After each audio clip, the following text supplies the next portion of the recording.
O Catecismo em um ano.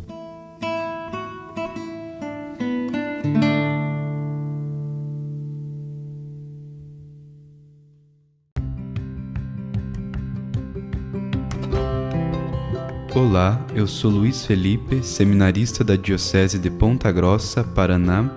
Você está ouvindo o podcast O Catecismo em um ano. Vamos ler todo o Catecismo da Igreja Católica ao longo de 365 episódios. Estamos usando a tradução em português apresentada pela CNBB em 2013, baseada na edição típica em latim. Baixe o plano de leitura que você encontra na bio do Instagram, @Catecismo em um ano, ou na descrição desse podcast.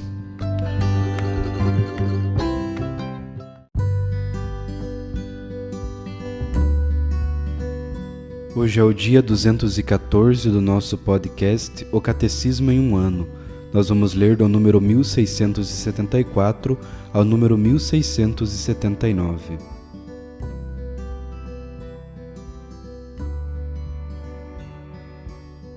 A religiosidade popular.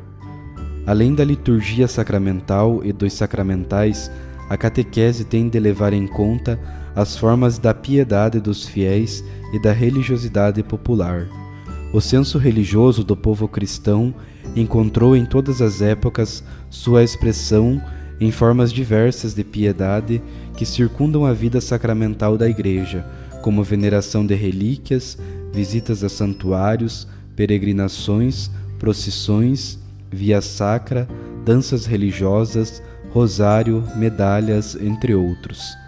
Estas expressões prolongam a vida litúrgica da Igreja, mas não a substituem.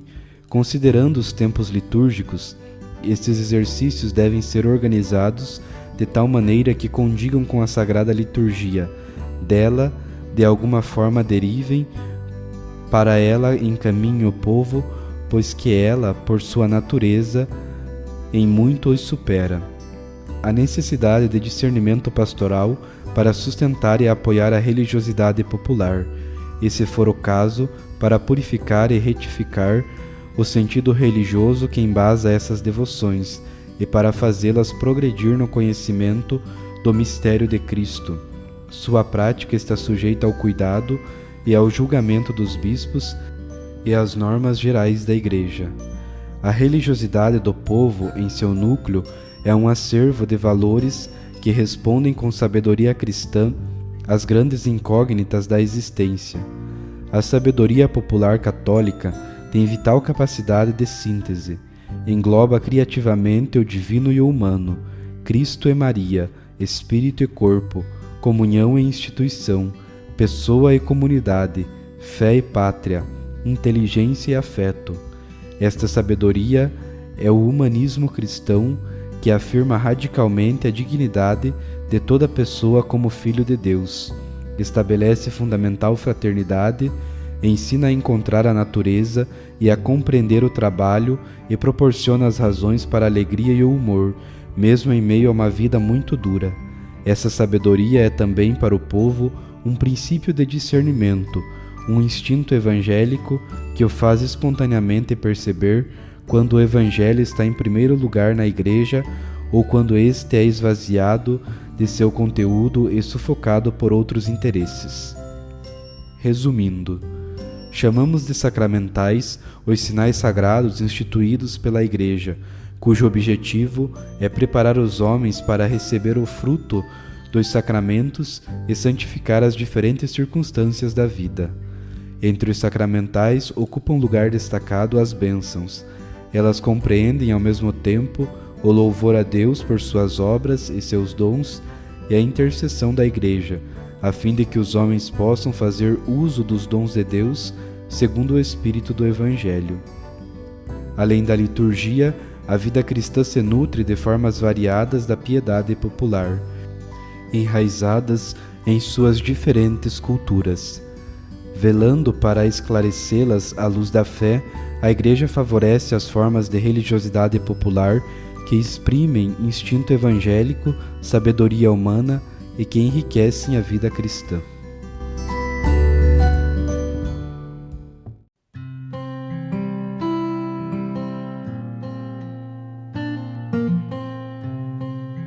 Discurso do Papa Francisco aos participantes no Simpósio Internacional para os Reitores e Colaboradores de Santuários.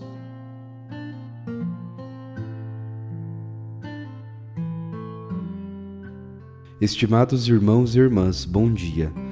Eu estava à espera deste momento que me permita encontrar muitos representantes dos inúmeros santuários espalhados por todas as regiões do mundo. Como precisamos dos santuários no caminho cotidiano que a Igreja percorre. Eles são o lugar onde o nosso povo se reúne com mais boa vontade para manifestar a própria fé na simplicidade e segundo as várias tradições aprendidas desde a infância. Sob muitos aspectos, os nossos santuários são insubstituíveis porque mantêm viva a piedade popular, enriquecendo-a com uma formação catequética que ampara e fortalece a fé, alimentando ao mesmo tempo o testemunho da caridade. Isto é muito importante, manter viva a piedade popular sem esquecer aquela preciosidade que é o número 48 da Evangelii Nunciandi, onde São Paulo VI mudou o nome de religiosidade popular para piedade popular.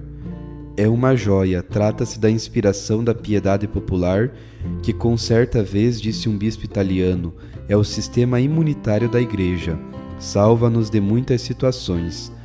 Agradeço a Dom Rino Fichella as palavras com as quais introduziu este nosso encontro e que me proporcionam a oportunidade para fazer algumas considerações. Em primeiro lugar, penso na importância do acolhimento que deve ser reservado aos peregrinos.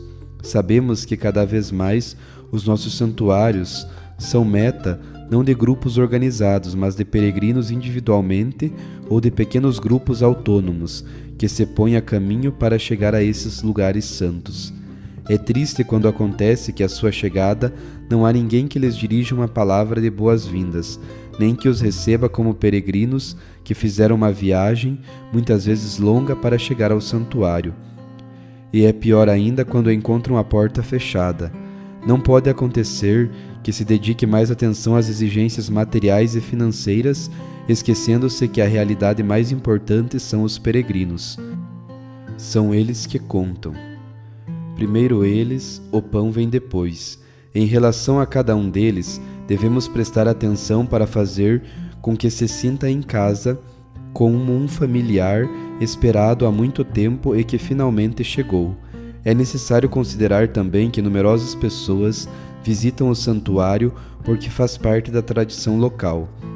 Às vezes porque as suas obras de arte constituem uma atração, ou então porque está situado num ambiente natural de grande beleza e sugestão.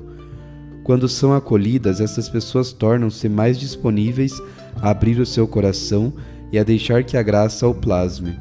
Um clima de amizade é uma semente fecunda que os nossos santuários podem lançar no terreno dos peregrinos, permitindo-lhes reencontrar aquela confiança na Igreja que por vezes pode ter sido desiludida por uma indiferença recebida. O santuário é, sobretudo, segundo consideração, um lugar de oração. A maioria dos santuários é dedicada à piedade mariana. Ali a Virgem Maria abre de par em par os braços do seu amor materno para ouvir a oração de cada um e para atender. Os sentimentos que cada peregrino alberga no mais íntimo do coração são os mesmos que encontra também a Mãe de Deus. Ali ela sorri, concedendo consolação. Ali verte lágrimas com quantos choram. Ali apresenta a cada um o Filho de Deus que abraça, como o bem mais precioso que cada mãe possui. Ali Maria torna-se companheira de caminho de cada pessoa que lhe eleva o olhar, pedindo uma graça convicta de ser atendida. A Virgem responde a todos com a intensidade do seu olhar, que os artistas souberam pintar, frequentemente orientados, por sua vez, do alto na contemplação. A propósito da oração nos santuários, gostaria de realçar duas exigências. Antes de tudo, favorecer a prece da Igreja, que mediante a celebração dos sacramentos, torna a salvação presente e eficaz. Isto permite que quem estiver presente no santuário se sinta parte de uma comunidade maior que de todas as regiões da terra, professa a única fé, dá testemunho do mesmo amor e vive uma só esperança. Muitos santuários nasceram exatamente do pedido de oração que a Virgem Maria dirigiu ao vidente, a fim de que a Igreja nunca se esqueça das palavras do Senhor Jesus de rezar ininterruptamente e de permanecer sempre vigilante na expectativa de seu retorno. Além disso, os santuários são chamados a alimentar a prece de cada peregrino no silêncio do seu coração. Com as palavras do coração mediante o silêncio, com as suas fórmulas aprendidas de cor na infância, com os seus gestos de piedade, cada um deve ser ajudado a expressar a sua oração pessoal. Muitas pessoas vão ao santuário porque têm necessidade de receber uma graça e depois voltam para agradecer por a terem obtida, muitas vezes por terem recebido força e paz na provação. Esta prece faz dos santuários lugares fecundos para que a piedade popular seja sempre alimentada e cresça na consciência do amor de Deus. Nos nossos santuários, ninguém deveria sentir-se um estranho, principalmente quando a eles chega com o peso do próprio pecado. E agora gostaria de fazer a última consideração. O santuário é um lugar privilegiado onde experimentar a misericórdia que não conhece confins. Este é um dos motivos que me impeliu a querer a porta da misericórdia, inclusive nos santuários, durante o jubileu extraordinário. Com efeito, quando é vivida, a misericórdia torna-se uma forma de evangelização real, porque transforma quantos recebem a misericórdia em testemunhas da misericórdia. Em primeiro lugar, o sacramento da reconciliação, que é celebrado frequentemente nos santuários, tem necessidade de sacerdotes bem formados, santos, misericordiosos e capazes de experimentar o verdadeiro encontro com o Senhor que perdoa.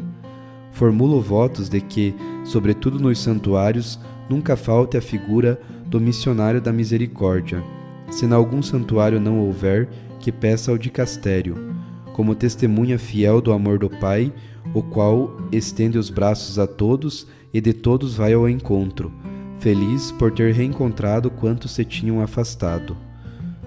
Por fim, as obras de misericórdia devem ser vividas de maneira particular nos vossos santuários, uma vez que neles a generosidade e a caridade se concretizam de forma natural e espontânea, como gestos de obediência e de amor ao Senhor Jesus e à Virgem Maria. Estimados irmãos e irmãs, peço à Mãe de Deus que vos ampare e vos acompanhe nesta grande responsabilidade pastoral que vos foi confiada. Abençoo-vos, rezo por vós. E também vós, por favor, não esqueçais de rezar e de pedir que rezem por mim nos vossos santuários. E antes de terminar, gostaria de falar acerca de uma experiência, da experiência de um irmão e também minha. O santuário é um lugar, digamos assim, do encontro não apenas com o peregrino, com Deus, mas também do encontro de nós, pastores, com o nosso povo. A liturgia de 2 de fevereiro recorda-nos que o Senhor vai ao santuário para se encontrar com o seu povo, a fim de sair ao encontro do seu povo, de compreender o povo de Deus sem preconceitos. O povo dotado daquele faro da fé, daquela infalibilitas incredendo, da qual se fala no número 12 da Lumen Gentium. Este encontro é fundamental.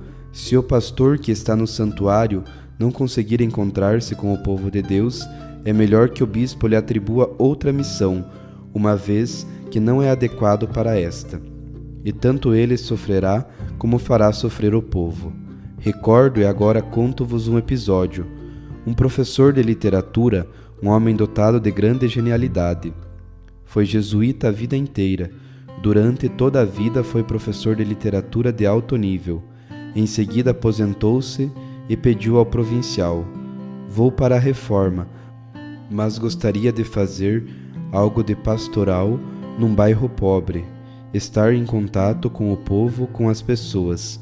E o provincial confiou-lhe um bairro de pessoas muito devotas que frequentavam os santuários, que tinham este espírito, mas eram deveras pobres, mais ou menos favela.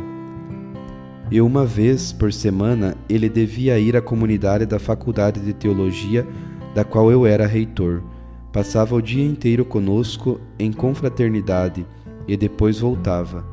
Assim conservava a vida em comunidade, e dado que tinha aquela genialidade, certo dia disse-me: deves referir ao professor de eclesiologia que lhe faltam 2 teses.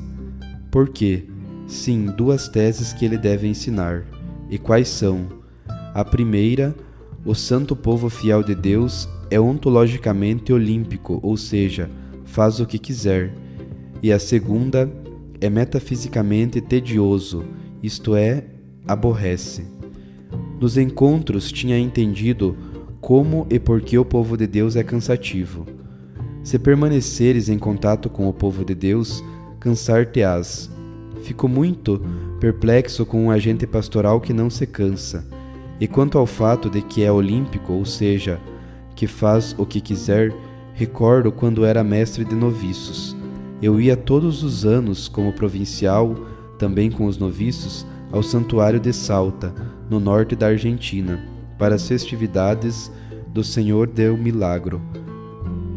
À saída da missa, durante a missa, eu confessava, havia muita gente, e uma senhora do povo aproximou-se de outro sacerdote com alguns santinhos. Padre, pode benzê-los? E aquele presbítero, um teólogo muito competente, disse: mas a senhora participou da missa? Sim. E a senhora sabe que na missa há o sacrifício do Calvário, que Jesus Cristo está presente? Sim, padrecito, sim. E a senhora sabe que na bênção final se benze tudo? Sim, padrecito. E naquele momento saía outro sacerdote, ao qual a senhora disse: Padre, pode benzê-los? Ele tocou-os e benzeu-os. Ela obteve o que queria, que os tocasse. O sentido religioso do tato. As pessoas tocam as imagens, tocam Deus. Obrigado por aquilo que fazeis, e agora concedo-vos a bênção.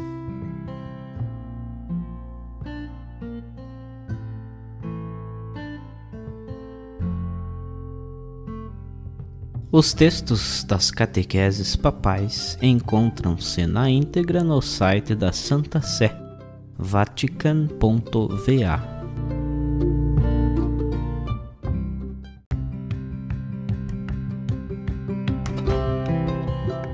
Você acaba de ouvir mais um episódio do podcast O Catecismo em um Ano.